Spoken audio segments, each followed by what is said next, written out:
London to Ibiza, straight to LA, New York, Vegas to Africa.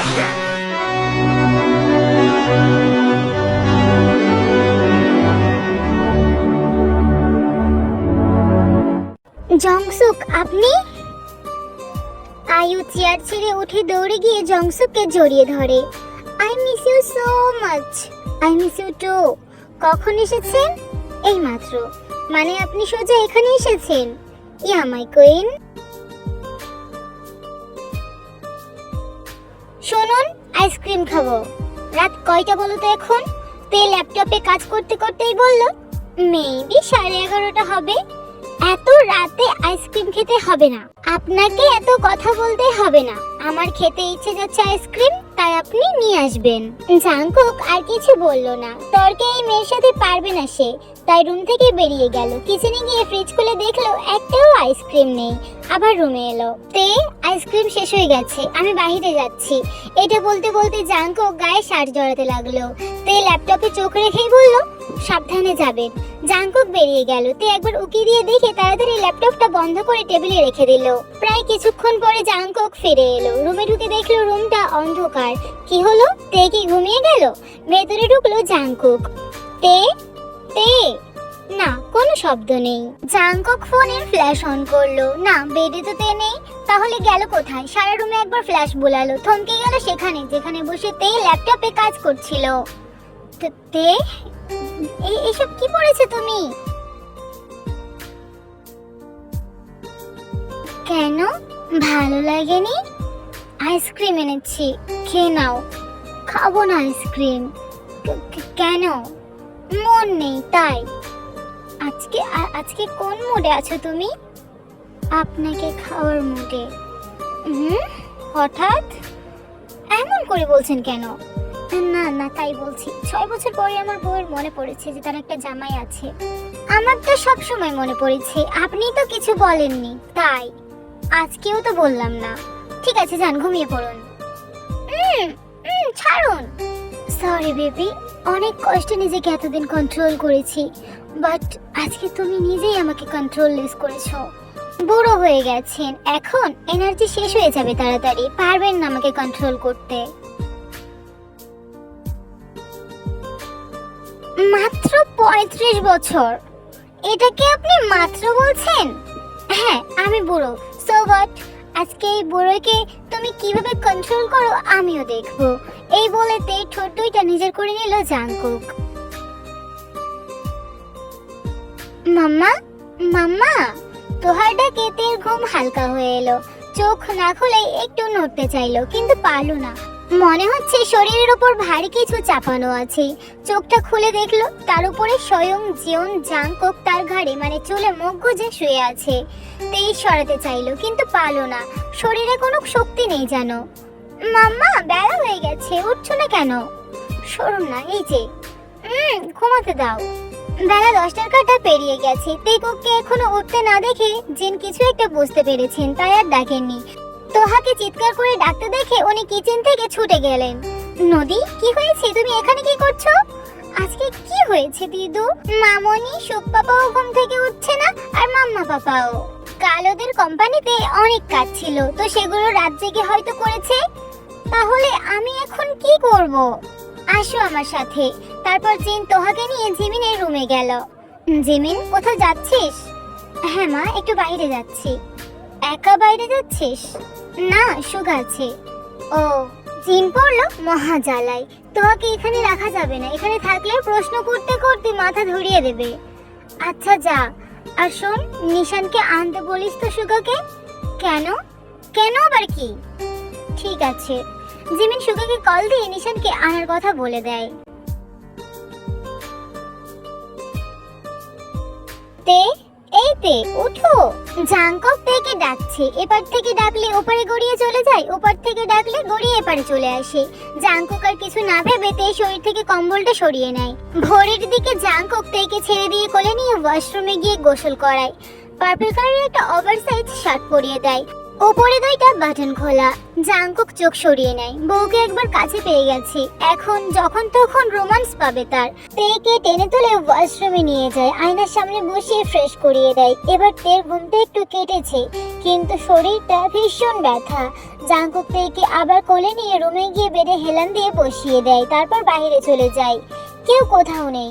আয়ুষক শুধু dining এ বসে খাচ্ছে। আসলে জিন ওদের সামনে এসে ওদেরকে লজ্জায় ফেলতে চায়নি, তাই নিশানা তোহাকে নিয়ে বাগান বাড়িতে গেছে। জাংকুক কিছু না বলে কিচেনের দিকে এগিয়ে যায়। ভাইয়া, তুমি কলেজে যাওনি? না। কেন? এমনি ভালো লাগছে না। তে কোথায় ভাইয়া? আজকে ইতালির সবচেয়ে বড় কোম্পানির সিইও মিস্টার লিয়ের সাথে মিটিং আছে তো। মিটিং? ক্যান্সেল করে দাও। কি বলেন ভাইয়া? ওই কোম্পানির সাথে প্রজেক্ট করা সবার স্বপ্ন, আর ক্যান্সেল করে দেব? তে অসুস্থ। আর এটা ভুলে যেও না, মিস্টার লিয়ের কোম্পানির থেকে তোমাদের কোম্পানি বেশি বড়, তাই সবার স্বপ্ন লি গ্রুপ অফ ইন্ডাস্ট্রির সাথে প্রজেক্ট করা হলেও মিস্টার লিয়ের স্বপ্ন মিসেস জিওন গ্রুপ অফ ইন্ডাস্ট্রির সঙ্গে প্রজেক্ট করা। এটা ঠিক, কিন্তু ভাইয়া তে কি হয়েছে? অসুস্থ হলো কিভাবে? কি হলো ভাইয়া, বলুন। আয়ু, পরে দেখে নিও, চুপ করো তো। ভাইয়া তুমি যাও। জাংকুক খাবার নিয়ে চলে যায় রুমে। আপনি এমন বললেন কেন? আচ্ছা আয়ু, তুমি একজন কি? তোমার পেশা কি? আমি একজন অ্যাডভোকেট, আর মিসেস জিওন গ্রুপ অফ ইন্ডাস্ট্রির সেকেন্ড ওনার। তুমি কিভাবে এত বড় পদে গেলে? মাথায় তো গোবর পড়েছে, আর কিছুই নেই। আপনি আমাকে অপমান করলেন। এটা শুনে রাখুন, আমার মাথায় গোবর পড়ে থাকুক আর সোনার পানি থাকুক, আমি আপনার, তাই আমার সবকিছুর জন্য দোষী আপনি। কেন? আমি তোমার কোন খাতে মোলা চাষ করে এসেছি? আপনি আমাকে এসব কেন বললেন, আগে বলুন। তুমি কি ভাইয়াকে লক্ষ্য করেছো? খাবার নিয়ে যাচ্ছিল। আজকে ভাইয়াও কলেজে যায়নি, বৌমনিও অসুস্থ, আর ভাইয়া গরম পানি নিয়ে গেছে। তো কি হয়েছে? চলো রুমে চলো, কি হয়েছে দেখাচ্ছি।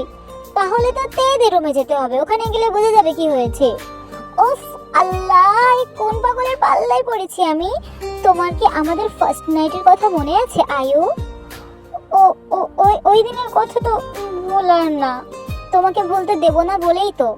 শয়তান পোলা, তুমি কি এখন আর কিছুই বোঝোনি? কি বুঝবো, আমার এখন অনেক টেনশন হচ্ছে। আপনি থাকুন, আমি তের সাথে দেখা করে আসি। আবার কেন অসুস্থ হয়ে পড়লো? আয়ু, কি পাগলামি শুরু করেছে তুমি? বসো এখানে। আমার তো চিন্তা হচ্ছে, আমাদের ফার্স্ট নাইটের পরের দিন তুমি বাইরে বের হওনি, কেন হওনি, কি হয়েছে সেটা নিয়ে বৌমনি তো এমন করেনি। আয়ু চুপ করে রইল, কথাটার মানে বোঝার চেষ্টা করলো। মানে এটা কিছু না। আয়ু লজ্জায় আর কিছু বলতে পারলো না, উঠে রুমে পালালো। জংসক মুচকি হাসলো, পাগল একটা। আজকে কোনো কাজ আছে তোমার? কেন? না, তাই বলছি। আপনি কলেজে চলে যান, সাবধানে যাবেন। তুমিও সাবধানে থেকো। জাংকুক কলেজে চলে যায়। তে তোহাকে স্কুলে যাওয়ার জন্য রেডি করে দিলে আয়ু তোহাকে নিয়ে বেরিয়ে পড়ে। তোহাকে স্কুলে ছেড়ে দিয়ে আয়ু কোম্পানিতে যাবে। তে নাকি গুরুত্বপূর্ণ কাজ আছে, তেও বেরিয়ে পড়ে, চলে যায় সেই বাংলোতে। মিস্টার মনোবনকে আনতে পারলেও লিসা, রোজি, বোগাম, ইউনহো এদের কোনো খোঁজ পাওয়া যাচ্ছে না। মানেটা কি, অদৃশ্য হয়ে গেছে নাকি? হতে পারে চারজন ভারতেই নেই। তে কিছুক্ষণের জন্য থমকে দাঁড়ালো। আমেরিকা? হ্যাঁ, ওরা আমেরিকাতে যেতে পারে। তাহলে কি আমরা খোঁজ লাগাবো, তুলে আনার ব্যবস্থা করব? খোঁজ লাগাও, জানো তারা আগে এই সময় কি করে। শুধরে গেলে ভালো, না হলে তুলে এনে আমার সামনে ফেলো। তারপর তে চলে যায় যেখানে আছে তার বর্তমান আসল টার্গেট। হ্যালো মিস্টার মানবন। হাই মিসেস জিওন। ভেবেছিলাম শিক্ষা হয়েছে, বাট ভুলছিলাম। বুড়ো হয়েছেন মিস্টার। মরণের কথা চিন্তা করুন। সেটাই তো চিন্তা করি। মেয়েও তার সঙ্গীকে কোথায় লুকিয়ে রেখেছেন সেটা অবশ্য তোমাকে বলবো না। ভয় করছে না যদি মেরে ফেলি? মরে গেলে আমি শেষ হব, আমার রাজত্ব না। ভাবলেন কিভাবে আমি আপনাকে মারবো? আপনি আমার অতিথি। কবে থেকে জানেন আমার বিষয়? এইমাত্র জানতে পারলাম। সত্যি কথা বলুন। আসলেই এই মিসেস জিওন ভি যে তুমি হবে আশা করিনি। নিজেই নিজের জালে ধরা দিয়েছো মিসেস জিওন ভি। হ্যাঁ, আমি ধরা দিয়েছি, কারণ আপনার পক্ষে আমাকে খুঁজে বের করা কঠিন ছিল। মেরে ফেলো আমাকে, না হলে সবাই জেনে যাবে। শুট করে ফেলো আমার মাথায়। পাগল নাকি? এত তাড়াতাড়ি এত কষ্ট দিয়ে আপনাকে মারতে পারি না। কিছুদিন থাকুন, আমরা আত্মীয় সেবা যত্ন করি, তারপর না। এটা বলে তে বাইরে চলে আসে, রোয়ানের সামনে গিয়ে দাঁড়ায়, একদম রোয়ানের কাছে চলে যায়। রোয়ানের নিঃশ্বাস আটকে যায়, তের গরম নিঃশ্বাস পড়ে রোয়ানের ঘাড়ে। রোয়ান চোখ বন্ধ করে নেয়। এই তে বয়ে ওগুলো বদমেজাজের নীলমণিওয়ালা চোখের মায়ে পড়েছে রোয়ান। জানে এটা ঠিক না, কিন্তু নিজের মনকে ঠিক রাখতে পারে না সে। তে রোয়ানের শার্টের কলার থেকে কিছু একটা টেনে বের করে নিয়ে আসে। রোয়ান চমকে তাকায়। একটা মিনি ক্যামেরা বের করেছে তে। হ্যাঁ, এটা কোথায় ছিল? তের চোখ ফাঁকি দেওয়া অসম্ভব। তে, কিভাবে তোমার স্পেশাল গেস্টকে আপ্যায়ন করব? কাঁচ ভেঙে সুন্দর করে বিছানা করো, তারপর সেই ভাঙা কাছে সুন্দর বিছানায় হাত পা বেঁধে ছেড়ে দাও। আর মনে করে কিছুক্ষণ ছাড়া ঝাল হলুদ লবণ দিতে ভুলে যেও না। যখন শান্ত হয়ে যাবে পানি ঢেলে গোসল করিয়ে দিও, আবার সুন্দর করে ঝাল হলুদ দিও। রওয়ান হাঁ করে তের মুখের দিকে তাকিয়ে আছে। কি বলে এই মেয়ে? তেমন কোনো কাজ না থাকায় বাড়ির অন্য গাড়ি নিয়ে বের হয়েছে তে। নিজের গাড়ি নিয়ে খুব কম বের হয় সে, কিন্তু যদি জানতো এইটারই সুযোগ নিবে তার শত্রুরা। এই যেমন গাড়ি চালিয়ে আসছিল তে, হুট করে সামনে একটা ট্রাক এসে গেছে, কিন্তু গাড়ি যখন তে ড্রাইভ করছে তাকে তো ট্রাক দিয়ে ওড়ানো অসম্ভব।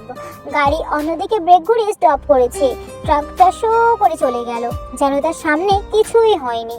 তে বুঝলো এটা তার মাফিয়া জগতের কোনো শত্রু না, এটা তার উপর কেউ জেনে শুনে অ্যাটাক করছে, যে এই গাড়িতেই আমি আছি। কারণ তেকে কেউ চিনে না, কেই মিসেস জনভি কেউ জানে না। তে গাড়িটা জোরে টান দেয়, তের পেছনে ধাওয়া করছে 4 থেকে 5টা গাড়ি। তের গাড়ির জানালা দিয়ে শুট করে 2টা গাড়ির টায়ার পাংচার করে দিয়েছে, তবুও বিপদ কাটেনি। তের গাড়ির টায়ার পাংচার করার জন্য তারা শুট করছে, বা তে ঠিক ব্রেক ঘুরিয়ে বাঁচিয়ে নিচ্ছে। একটা সময় তে শুট করার জন্য হাত বের করতেই একটা গুলি এসে লাগে তের হাতের তালুতে। তের গানটা হাত থেকে পড়ে যায়, গাড়িটা ব্রেক করে, হাত কাঁপছে তের। হাতের তালু ফুঁড়ে গুলি বের হয়ে গেছে, রক্তক্ষরণ হচ্ছে। তে একবার দেখলো গাড়িগুলো বেশি দূরে নেই।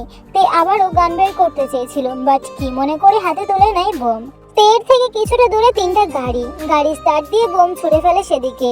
তের এখন কিছু করার নেই, শরীরটা এমনি অসুস্থ লাগছিল, তার উপর আবার এই অ্যাটাক। 2টা গাড়ি নিমেষে আগুন ধরে উঠলো। তে আরো জোরে গাড়ি টান দিল, কোনো ফাঁকা জায়গা খুঁজছে সে। ফাঁকা জায়গাতে তে গাড়ি থামালো, বেরিয়ে এসে সামনে দাঁড়ালো। জিমিন কাল দিল্লিতে ব্যাক করবে, তাই তার সঙ্গে দেখা করতে ইয়নজুন, সুবিন, সাথে জেহব, নানসি, নিশানও এসেছে। সুগা আসতে পারেনি, সবাই বসে গল্প করছে। আমাদেরকে বাসায় ফিরতে হবে। তে আয়ুর সাথে তাহলে কি আর দেখা হবে না? আজকে সব ফেরি বাদ দাও, আজকের দিনটা থেকে যাও আপা। এমনটা হয় নাকি? তে আয়ু যদি শুনে তোমরা এসে চলে গেছো ওদের সাথে দেখা না করে, ওরা রাগ করবে তো। এমন সময় বাড়ির কলিং বেলটা বেজে উঠলো। জিন গিয়ে দরজা খুলে দিল। তেকে বিধ্বস্ত অবস্থায় দেখে কপাল কুঁচকালো। তে, এমন অবস্থা কেন তোমার? তের গলা শুকিয়ে গেছে, পানি দরকার, কিছু বলতে পারছে না সে। জিন তেকে ধরে ভেতরে নিয়ে আসে, ডাইনিং এ বসিয়ে পানি দেয়। তে পানিটা খেয়ে জিনের পেট জড়িয়ে ধরে, জোরে জোরে শ্বাস নেয়। তে, তোমার এমন অবস্থা কেন? এই তে। তে আস্তে আস্তে জিনকে ছেড়ে দেয়, নেশা নেশা চোখে তাকায় জিনের দিকে। জিনের কথা শুনে সবাই ওদের দিকে এগিয়ে আসে। ইয়নজুন মেয়ের এমন অবস্থা দেখে এগিয়ে গিয়ে তেকে ধরতে চাইলে তে ঠিকরে সরে যায়। আমাকে ধরবে না কেউ। তে, তোর এই অবস্থা কেন?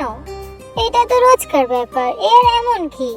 বনু, হসপিটালে চল, কি অবস্থা তোর?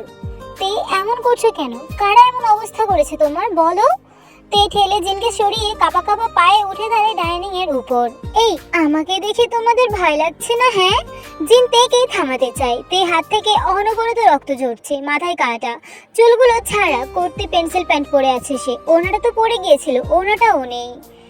এই মিসেস জিন, ওরফে আমার শাশুড়ি, আমাকে দেখে তোমার ভয় করে না? হ্যাঁ, পুরো ভারত ভয় করে আমার নাম শুনে। তোমরা কেউ ভয় পাচ্ছ না? জানো জানো আমি কে? আমি হলাম। এটা বলেতে জ্ঞান হারায়, আর বলতে পারে না। তে নিচে পড়ে যাওয়ার আগে জেহব ধরে নেয়, কোলে নিয়ে রুমে গিয়ে শুইয়ে দেয়। ডক্টরকে কল দেওয়া হয়েছে। সুযোগ বুঝে জিন জাংকুক আর আয়ুকে কল দিয়ে সবটা জানিয়েছে। আয়ু সব কাজ ফেলে ছুটে এসেছে। জাংকুক মিস্টার আরামের সঙ্গে মিটিং রুমে ছিল, সেজন্য ফোনটা তোলেনি, তাই জিন মেসেজ করে জানিয়েছে। মেসেজটা পড়ে জাংকুক ওয়েট না করে বাড়ির দিকে রওনা হয়েছে। উনি লাস্ট কি খেয়েছেন? কোনো ড্রিঙ্ক জাতীয় কিছু? জি, ও তো বাহিরে ছিল, আমরা ঠিক জানি না। যাই খাক না কেন ওনার ড্রিঙ্কে কেউ ইচ্ছে করে নেশার বিষ মিশিয়ে দিয়েছে। এটা এমন একটা বিষ যেটা শরীরে গেলে প্রথমে অস্বস্তি হবে, তারপর মাথালামি করবে, আর অজ্ঞান হয়ে যাওয়ার 1 ঘন্টার ভেতরে রক্ত শুকিয়ে খিঁচুনি আসবে, যার জন্য বিছানা সজ্জাও হতে পারে, আবার মরেও যেতে পারে। কিন্তু আপা শান্ত হন, এমন অবস্থা কে করলো আর কে বা এমন করবে? আমি সুগাকে কল দিচ্ছি এই বিষয়ে খোঁজ নেওয়ার জন্য। ডক্টর তেকে চেক আপ করে চলে যায়। তখন সেখানে জাংকুক আর আয়ু পৌঁছায়। ও বলছিল ওকে দেখে সবাই ভয় পায়, ড্রাঙ্ক অবস্থায় হয়তো উল্টোপাল্টা বকেছে। ও আচ্ছা। পেরিয়ে যায় কয়েকটা দিন, তে একটু সুস্থ হয়েছে। আজকে সবাই জাংকুকের ফুপের বাসায় যাবে, মানে জেনিদের বাসায়। তে প্লিজ শাড়ি পরো। আমি পারবো না। আমি পরিয়ে দিই সুন্দর করে, আপনি সামলাবেন তো শাড়িটা? মুঝে মঞ্জুর হ্যাঁ। তে হাসলো। জাংকুক তেকে সুন্দর করে শাড়ি পরিয়ে দিল। 2টা গাড়ি নিয়ে বেরিয়ে পড়লো জেনিদের বাড়ির উদ্দেশ্যে। নামজিন তোহা একটা গাড়িতে আর তেকুক আয়ুসুক একটা গাড়িতে। জেনিদের বাড়ির সামনে গাড়ি থামলো। কলিং বেল বাজার শব্দে সুজি গিয়ে দরজা খুলে দিল। বৌমনি এত দেরি হলো কেন? কোথায় দেরি হয়েছে? আর আগে আসা দরকার তোমাদের, একটু পরেই তো জেনিকে দেখতে চলে আসবে। সবাই ভেতরে গেল। হালকা করে নাস্তা করে তে জেনির রুমের দিকে এগিয়ে গেল, কারণ জেনিকে সাজানোর দায়িত্বটা তাদেরকে দেওয়া হয়েছে। আসতে পারি? হ্যাঁ আসো। তে আয়ু ভেতরে গেল। আরে তোমরা কখন এসেছো? এই মাত্র এলাম। তোমার শরীর ঠিক আছে? আয়ু, আমার অসুস্থতার বিষয়টা কি কাউকে জানানো হয়েছে? না তো। তাহলে আপনি কিভাবে জানলেন আমি অসুস্থ? না, এমনি জিজ্ঞেস করলাম। আমিও আছি, আমাকে তো জিজ্ঞেস করলেন না। তেমন কোনো বিষয় না। বাদ দেন, আসুন সাজিয়ে দিই। তে আয়ু জেনিকে শাড়ি পরিয়ে দিল, তারপর ড্রেসিং টেবিলের সামনে বসিয়ে সাজিয়ে দিতে লাগলো। এমন সময় তোহা এলো। মামনি, মামনি, কি হয়েছে তোহা বলো? সুখ পাপা ডাকছে তোমায়। আসছি চলো। তুমি যাও, আমি এই আন্টির কাছে একটু বসি। আয়ু চলে গেল। তোহা বেডে বসে জেনিকে দেখছে। তোহা, তোমার পাপা কোথায়? নিচে আছে মামা। তুমি কি মিস করছো? তুমি নিচে যাও পাপার কাছে। ঠিক আছে। তোহা চলে যায়।